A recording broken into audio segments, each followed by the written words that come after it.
Okay, folks, so let's talk about the Tower of Adversity and the reward system and if it works. If you've been paying attention to the gacha space over the last couple weeks, you've probably heard it's the Tower of Controversy, where there's an argument between basically the two types of players that you have in the audience. There are the casuals, and then there are the sweaty tryhards.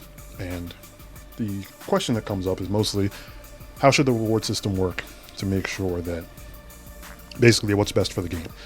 Now, because of the way, if you watch any arguments kind of in the gacha space, kind of on YouTube, you got to remember that people are also being entertaining as well as giving feedback, and that kind of promotes the spiciest takes.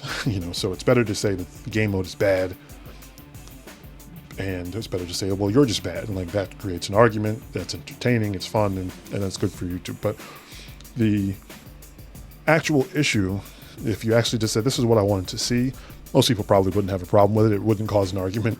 And that's kind of what I want to focus on here, because while it is a skill issue, if you're not good at the Tower of Adversity, that is easily proven just by looking on YouTube. If you can't find 4-star characters and 4-star weapons, and you can clear easily with completely free to play. And if you check out, I'll put a link in the description below to a couple videos that I didn't prepare ahead of time, but that can show you exactly how easy it can be to clear, or easy in terms of investment necessary.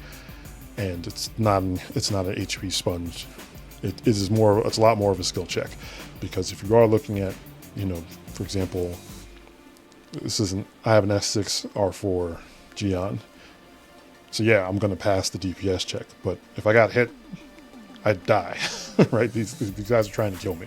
And that's what I love about it. It's a very, I play each cycle.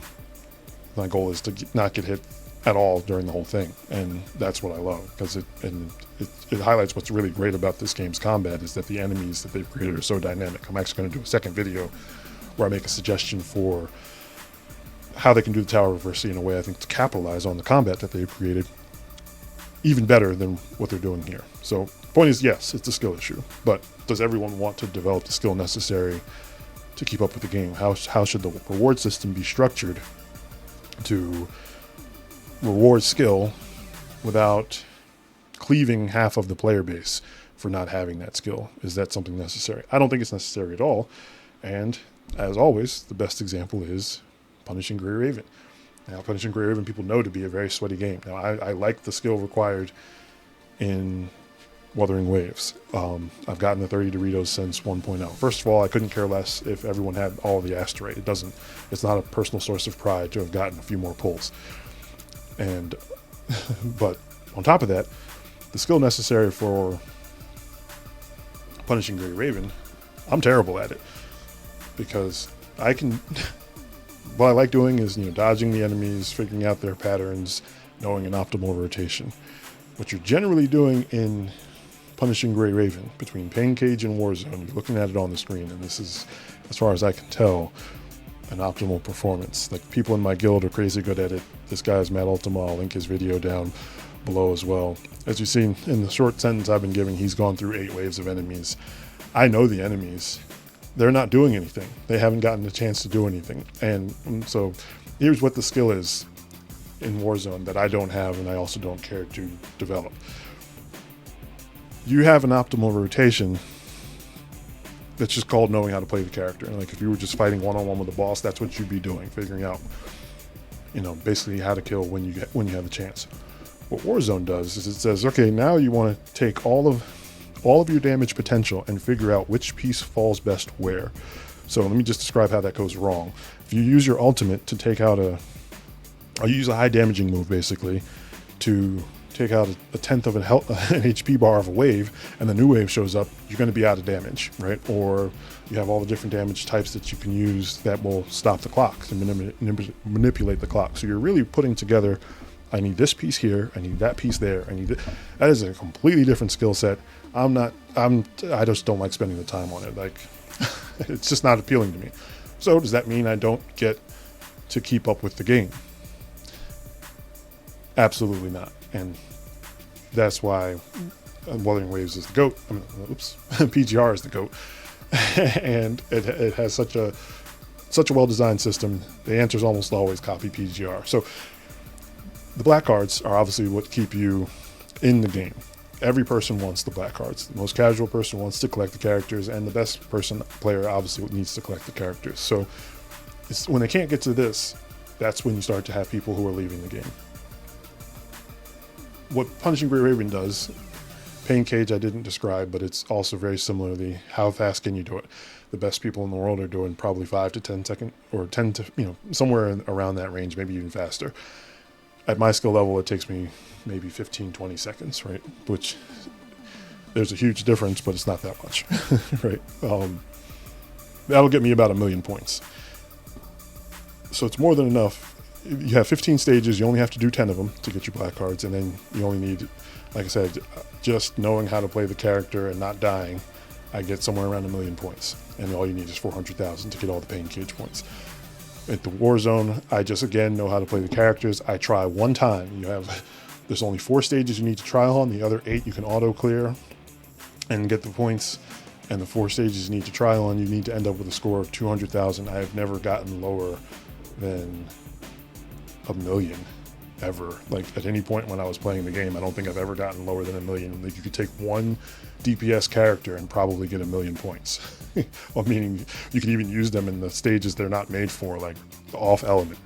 I'm pretty sure as soon as you have 2 DPS characters, you 100% can get, just by knowing how to play that character and just playing the game, right? Like I said, the video I was showing of Matt Ultima, he got like 6,000,000 points. So the barrier to your black cards, as you can hopefully tell, it's not there.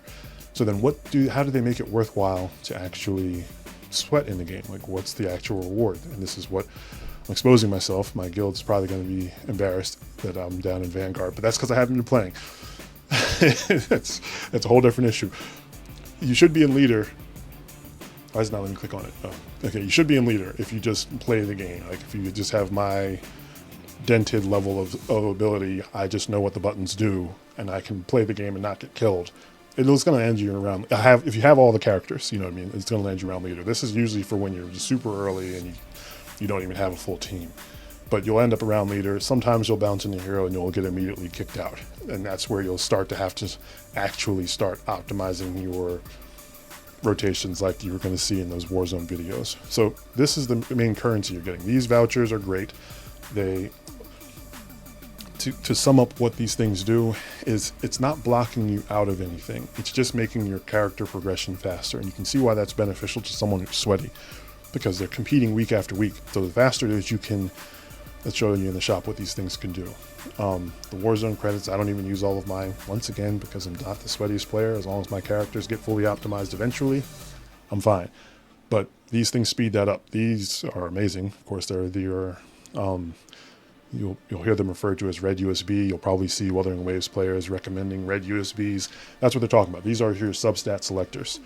Okay, so you can get the substats through RNG, but these will obviously let you do it faster. So the more you have, the faster you can build your characters, or you can fully optimize. So you can see how much of an advantage that is if you are sweating competitively, right? So the more of these you have, the longer you do it, you kind of build up a nice stable, so that day one you can have the most optimized team. No casual player is going to care about that. You have the whole patch to full up your character. I've never failed to finish a character. You can also get things like, these are your individual gear sets that you need. I don't think you should ever really use these on anything besides these first 3, but whatever, that's a whole nother point. So you can see, like, that's worthwhile. Like, I haven't been spending them, but like I said, I haven't really had much time to play. But yeah, I absolutely would use, these are all worth getting without making you feel FOMO for not getting it. And it never goes away. So it's not one of those things like the intense feeling of missing out that you have if I wasn't able to get all of these black cards. And so that same system, I think, works perfectly for Wuthering Waves. You have enough motor that I didn't really even talk about. You also do get these cool little badges. Like, it doesn't hurt me that I've gotten them a couple times. Well, I've gotten this one a couple times. Not that, yeah, the one for hero, whichever one. Yeah, I've ended up in here, and it's nice, but it doesn't make you feel, it's not the same like missing out on black cards. So I think this system is perfect, and there's plenty of stuff like that in Wuthering waves that you need more of, that can be a great reward to the people who are sweaty in the game. Like I said, I've always gotten the 30 Doritos, but part of the joy is from playing more characters. So in my case, it's to my advantage to have more materials, because for one, I'm a whale and I want to raise all the characters, and there's really no way around it. I need more boss mats, I need more Echo XP, things like that. Surely if you add a substat selector, those would be great rewards for playing the game with more intensity, but don't lock people out of getting the characters, because that's what's bringing people into the ecosystem in the first place. One of the best ways I think to do that is, the way I would do it is clear the challenge. You just basically don't die. That should give you all of your asteroid, right? So it would take, what, 10? I think it's 10 different stages total. So at 10 stages, you should get all of your asteroid. Leave all of this other stuff for doing the game well, but just give people all the asteroid just for completing it and not dying, because it's still enjoying the game. And that's, you made the game for people to enjoy it. And so people who are enjoying the game should be open to them. You know, and you should be incentivizing them to keep playing, which pulls is what incentivizes them to keep playing. They don't need any of this other stuff if they can't pull the characters. So the more you need this stuff, the more characters you have, etc. So again, just like PGR, that I think is a better system. Let me know what you think below. I would love to see them add, like I said, you can add boss mats. That's definitely worth sweating for. And by boss mats, I mean like the ones that you can only get like 9 of each week that I'm starving on however many characters.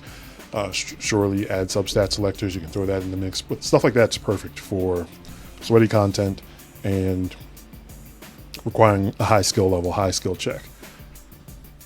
There's no reason, I think, to hold people out from characters. So let me know what you think. If I'm missing something, like I said, are you surprised seeing how it worked in PGR? I would imagine people probably thought it was a lot more restrictive, especially if you were going to compare the two, but I don't think people would have a problem with that if they were able to get the characters just for being able to play the game without feeling like they had to be a menace at it. And I support such an idea.